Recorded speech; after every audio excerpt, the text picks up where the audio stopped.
Grande Arcano, ou O Ocultismo Desvendado, por Eliphas Levi, Editora Pensamento. Segunda parte, capítulo 3º, O Encadeamento do Diabo.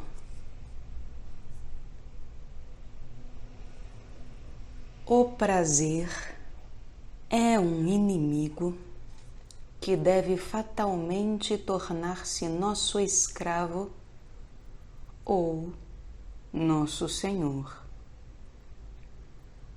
Para possuí-lo é preciso combater, e para gozá-lo é preciso tê-lo vencido. O prazer é um escravo encantador, porém um senhor cruel, implacável e assassino. Aqueles a quem ele possui, cansa, esgota, mata, depois de ter enganado todos os seus desejos e traído todas as suas esperanças. A servidão de um prazer se chama paixão.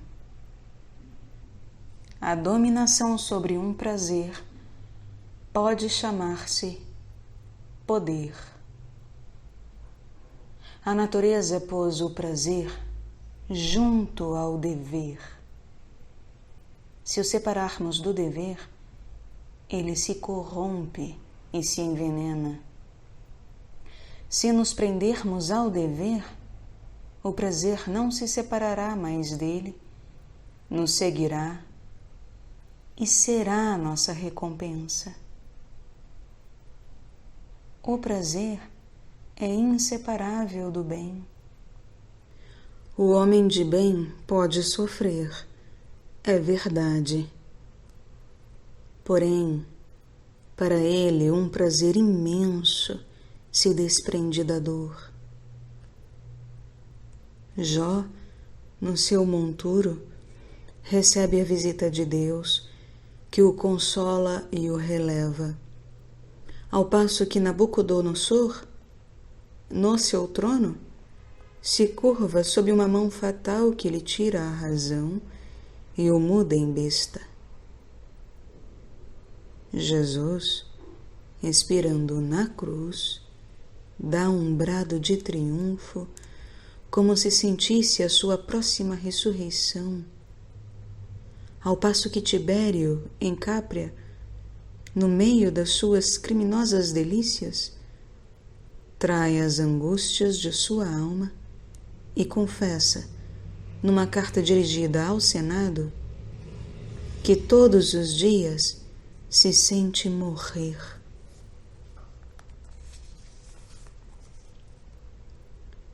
O mal só pode prender-nos pelos nossos vícios e pelo temor que ele inspira.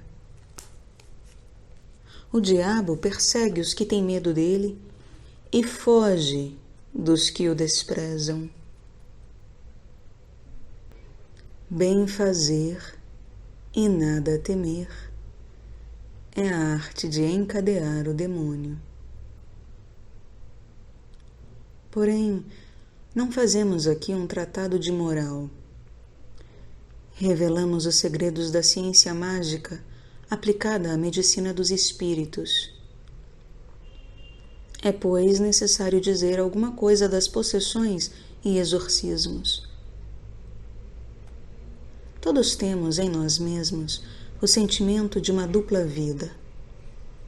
As lutas do espírito contra a consciência, do desejo covarde contra o sentimento generoso, da besta, enfim, contra a criatura inteligente, as fraquezas da vontade arrastada, muitas vezes pela paixão, as reprovações que nós nos dirigimos, a desconfiança de nós mesmos, os sonhos que temos acordados, tudo isto parece nos revelar a presença em nós de duas pessoas de caráter diferente, uma das quais nos exorta ao bem, ao passo que a outra quereria arrastar-nos ao mal.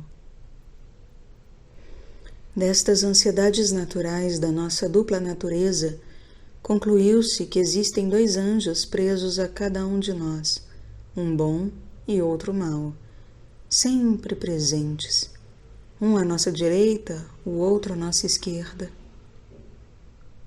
Isso é pura e simplesmente simbolismo. Porém, dissemos, e isto é um arcano da ciência, que a imaginação do homem é bastante poderosa para dar formas passageiramente reais aos entes que seu verbo afirma. Mais de uma religiosa viu e tocou seu anjo da guarda. Mais de um asceta achou-se frente a frente e lutou realmente com seu demônio familiar. Nas visões que provocamos e que procedem de uma disposição doentia, aparecemos a nós mesmos sob formas que uma projeção magnética fornece à nossa imaginação exaltada. E também, às vezes, certos doentes ou maníacos podem projetar forças que imantam objetos submetidos à sua influência, de modo que estes objetos parecem deslocar-se e mover-se por si mesmos.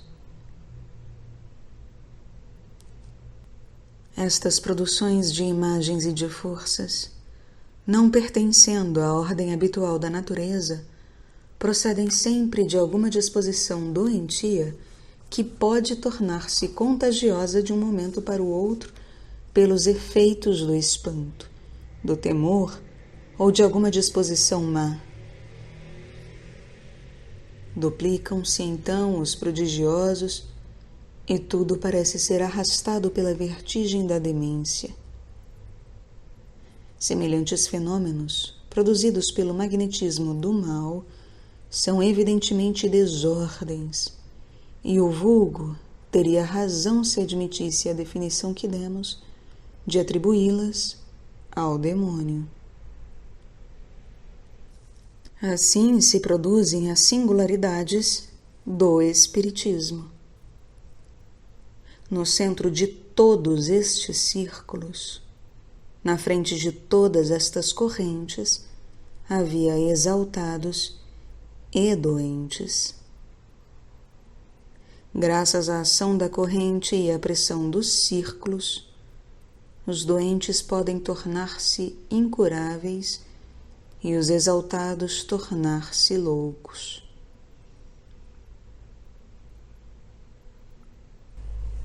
Quando a exaltação visionária e o desregramento magnético se produzem em estado crônico, o doente fica obcecado ou possesso, conforme a gravidade do mal. O indivíduo que se acha neste estado é atacado por uma espécie de sonambulismo contagioso. Sonha acordado, crê no absurdo e o produz até certo ponto ao redor de si. Fascina os olhos e engana os sentidos das pessoas impressionáveis que o rodeiam. É então que a superstição triunfa e que a ação do diabo se torna evidente. De fato, ela é evidente. Porém, o diabo não é o que julgamos.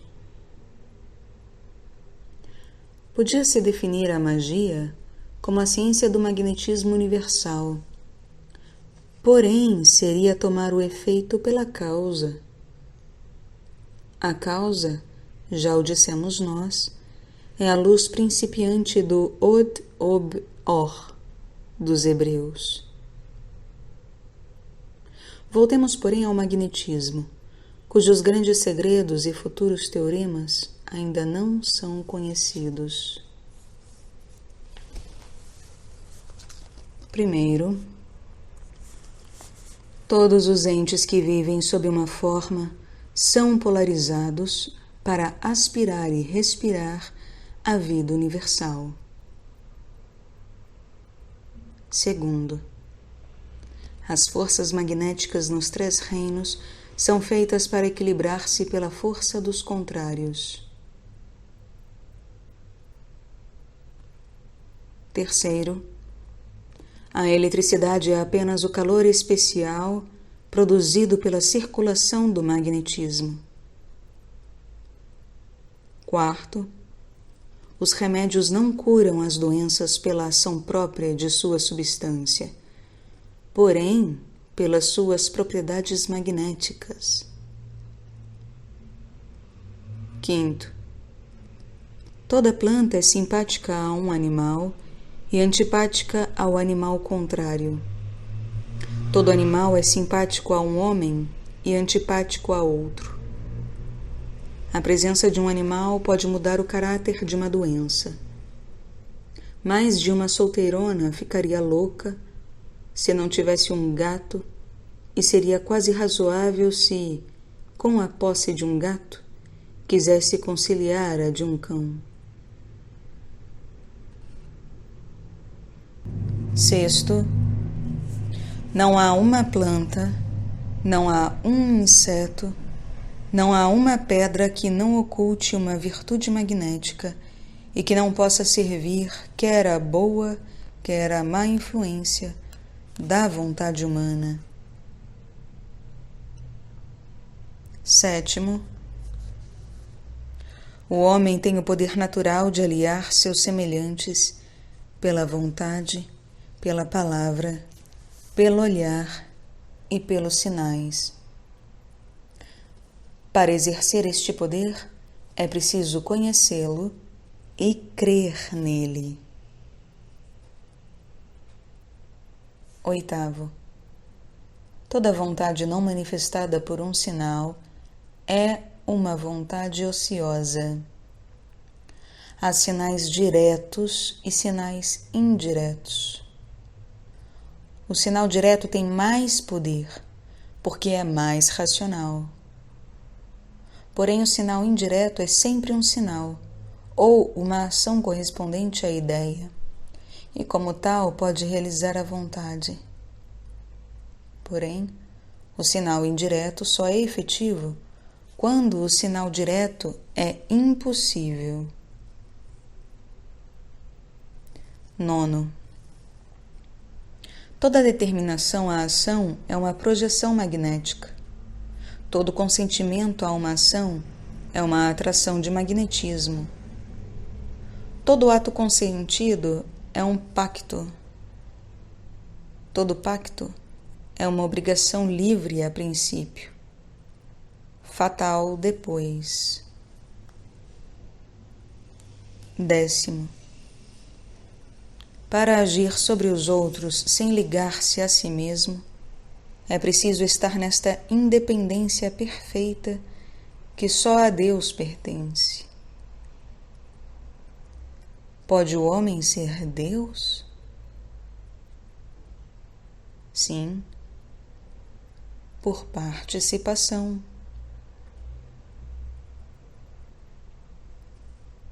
11.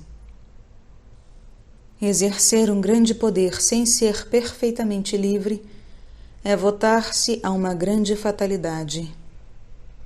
É por isso que um feiticeiro não pode arrepender-se e é necessariamente condenado. 12. O poder do mago e do feiticeiro são o mesmo.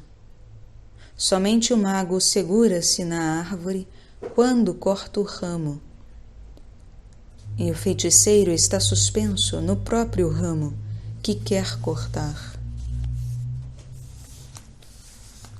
13.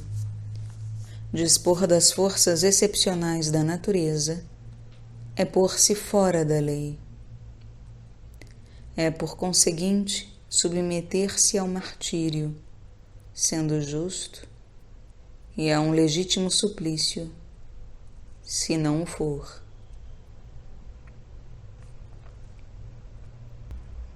14. Pelo rei, a Deus fica proibido de aqui neste lugar fazer milagres. Essa é uma inscrição paradoxal somente na forma. A polícia deste ou daquele lugar pertence ao rei, e, enquanto o rei é rei, Deus não pode pôr-se em contradição com a polícia dele. Deus pode lançar no monturo os maus papas e os maus reis, porém não pode opor-se às leis reinantes. Portanto, todo milagre que faz contra a autoridade espiritual e legal do Papa ou contra a autoridade temporal e legal do Rei não vem de Deus, mas do diabo. Deus no mundo é a ordem e a autoridade. Satã é a desordem e a anarquia. Porque é não só permitido, mas também glorioso resistir a um tirano. É que o tirano é um anarquista que usurpou o poder. Quereis, pois, lutar vitoriosamente contra o mal? Sede a personificação do bem. Quereis vencer a anarquia? Sede o poder de Deus. Ora, o poder de Deus se manifesta na humanidade por duas forças: a fé coletiva e a incontestável razão.